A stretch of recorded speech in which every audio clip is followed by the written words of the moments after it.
Salam Kinyis, ketemu lagi denganku di channel Rebecca Natalia. Di video kali ini lagi mau bincang-bincang nih dengan nakes favorit kita, Bidan Lisa. Halo Kak, apa kabar? Baik. Ya, terima kasih udah mau meluangkan waktunya untuk bikin video bareng aku ya. Nah, di sini kita akan membahas tentang bayi yang baru lahir ya. Ini biasanya tuh banyak ditanyakan sama ibu-ibu itu, moms and dad itu ya, bayi baru lahir sebaiknya tuh dibolehkan untuk keluar rumah itu di usia berapa sih? Kan ada yang katanya 40 hari harus di dalam rumah terus, ada yang boleh, ada artis gitu ya, luar negeri baru usia seminggu bayinya udah diajak jalan-jalan gitu. Kita kan jadinya kan ingin ngerti lebih baik itu usia berapa gitu kalau bayi boleh diajak keluar rumah setelah dilahirkan.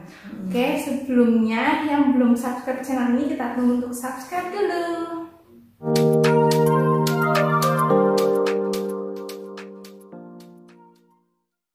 Langsung aja nih ya Kak, ini untuk banyak nih teman-temanku juga kadang tuh tanya bayi itu habis dilahirkan itu boleh keluar rumah diajak itu usia berapa sih? Kadang kan bingung kan, ada yang menurut mitos, terus menurut nenek kakeknya itu harus tunggu 3 bulan dan lain-lain. Nah ini dalam pengetahuannya Kak Bidan nih sebaiknya bayi yang aman tuh dibawa keluar rumah usia berapa?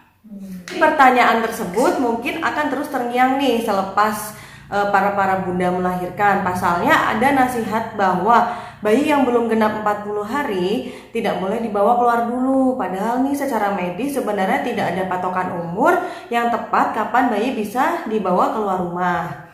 Nah, terus mengajak bayi baru lahir keluar rumah memang butuh beberapa pertimbangan. Pasalnya berada di luar rumah memungkinkan bayi terpapar dengan macam-macam hal ya, mulai dari sinar matahari, kemudian debu, udara yang dingin maupun kotoran lainnya yang terbawa bersama angin. Padahal bayi yang baru lahir belum memiliki kekebalan tubuh yang sempurna karena menyesuaikan diri dengan lingkungan yang baru. Fakta tersebutlah yang membuat orang-orang percaya bahwa bayi sebaiknya tidak dibawa keluar terlebih dahulu sebelum 40 hari. Meski demikian, hal tersebut bukanlah tolak ukur mutlak nih yang bisa menjadikan bayi harus berdiam diri di rumah. Nah, sebelum usia 40 hari itu, jika kondisi bayi sehat dan dokter memperbolehkan, maka tidak ada salahnya bila kita sebagai orang tua mengajak jalan-jalan bayi. Tapi sebenarnya walaupun dari orang-orang lama tuh harus sebelum 40 hari, ya memang itu ada benarnya juga ya, karena memang secara medis juga biar imun kekebalannya sudah membaik, ya bisa dibawalah keluar rumah 2-3 bulan. Tapi kalau misalnya cuma sekedar menjemur atau itu kan memang bagus sinar matahari, ya boleh, tapi maksudnya keluar rumah untuk ke yang banyak orang, untuk ke tempat rekreasi, lebih baiknya sih 2-3 bulan kita bawa ya. Dan tapi untuk perlakuan berbeda juga untuk bayi-bayi yang prematur. Nah itu harus dikonsultasikan dulu ke dokter gitu. Oh iya. Jadi kalau misalnya udah 2 bulan ke atas kan udah boleh. Nah kalau misalnya kita ada perlu gitu ya, keperluan mendadak, misalnya neneknya meninggal, usia bayinya tuh baru 1 minggu gitu, itu boleh diajak keluar rumah nggak sih gitu kan, untuk misalnya ikut berkabung ke rumah neneknya gitu. Terus ada yang perlu kita perhatikan kalau misalnya bayi yang usia 1 minggu itu dibawa keluar rumah gitu. Hal-hal yang ini ya Beka, yang penting ya. Jadi belum usia 2 atau 3 bulan itu ya, jadi ada beberapa nih, misalnya nih meskipun bayi udah boleh diperbolehkan keluar rumah, kita tetap nih sebagai orang tua harus memilih tempat yang menjadi tujuannya. Akan sangat bijaksana nih bagi orang tua jika menjauhi bayi dari tempat yang berisik, kondisi udaranya tidak sesuai, mengharuskan ia bertemu banyak orang atau melakukan kontak dengan orang yang sakit. Nah, karena nih suara berisik dan ramai orang bisa membuat bayi merasa tidak nyaman dan tidak aman juga, sehingga ia bisa menjadi rewel. Kemudian nanti sementara udara yang terlalu panas atau berangin, bahkan udara cuaca dingin bisa menimbulkan masalah pada kesehatan si bayi tersebut. Jadi, dan yang terpenting lagi, dan yang sangat-sangat terpenting ini, pastikan si kecil menjauhi kontak langsung dengan orang-orang yang kondisi tubuhnya secara sedang tidak sehat. Kemudian entah itu memeluk, berbicara, terus menggendong maupun mencium bayi, ini memberikan peluang bayi terpapar virus maupun bakteri dari orang yang sakit. Nah, jadi kadang di sini peran orang tua masih bingung ya, karena kan masa kita mau jangan pegang bayi saya, itu masih pasti akan dibilang kok gini banget. Tapi sebenarnya itu tindakan yang bijaksana sebenarnya, tapi memang orang-orang lain masih belum memahami gimana sih kok kita cara menjaganya gimana. Kita belum bisa memaklumi orang tua yang menjaga anaknya apabila di luar rumah, seperti itu. Oh gitu Kak.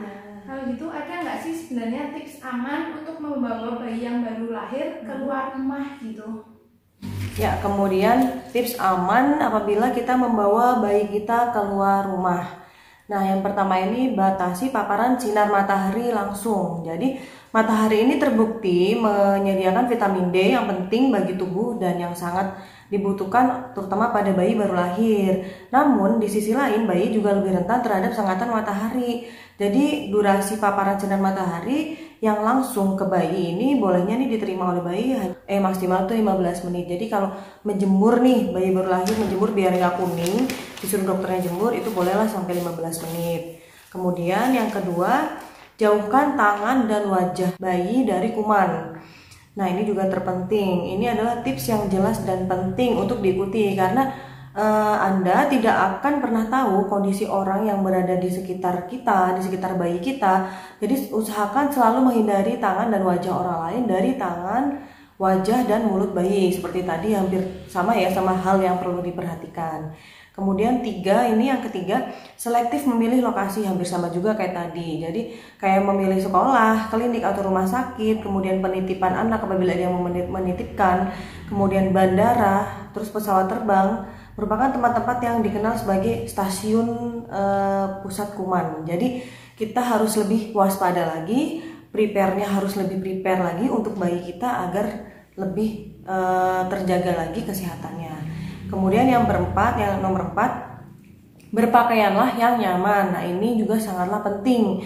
Jadi sesuaikan nih lokasi dengan pakaian si bayi yang akan dikenakan. Jadi jangan mengenakan pakaian yang berlebihan atau yang terlalu tebal. Jadi misalnya di kedinginan jangan pakai yang pendek-pendek. Terus misalnya lagi di cuaca panas juga jangan memakai yang terlalu tebal-tebal. Nanti akan membuat panas dan membuat bayi tidak nyaman.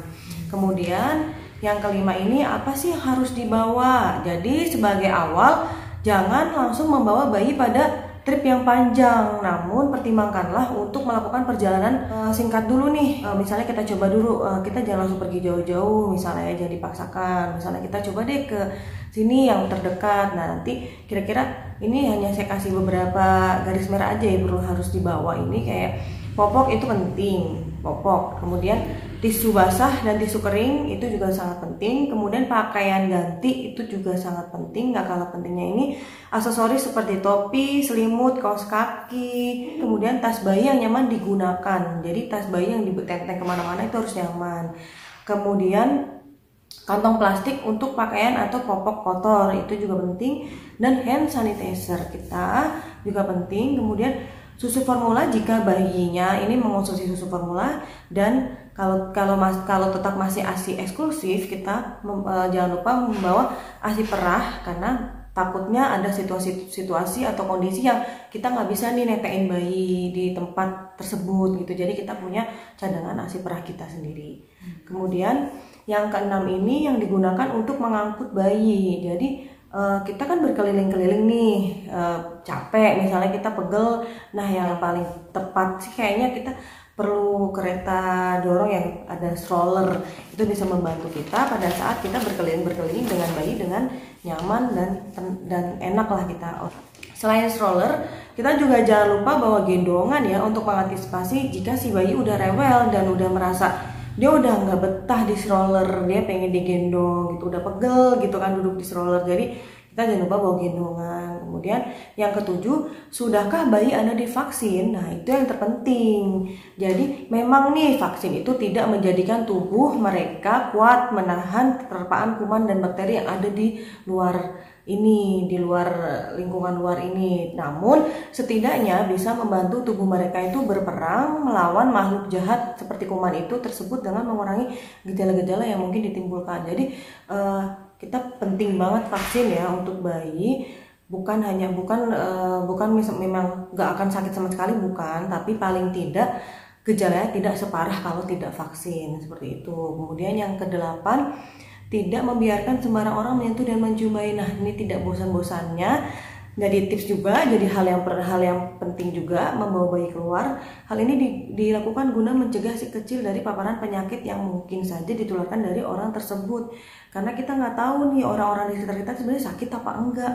Bisa aja dia terlihat sehat tapi ternyata dia lagi sakit. Nanti yang kena bukan kita, yang kena anak kita, karena anak kita ini kekebalan tubuhnya belum seperti manusia dewasa. Jadi perlu dijaga di situ. Kemudian yang terakhir, pastikan suasana hati sedang senang. Jadi tingkatkan mood si kecil dengan menyusuinya dulu sebelum berangkat.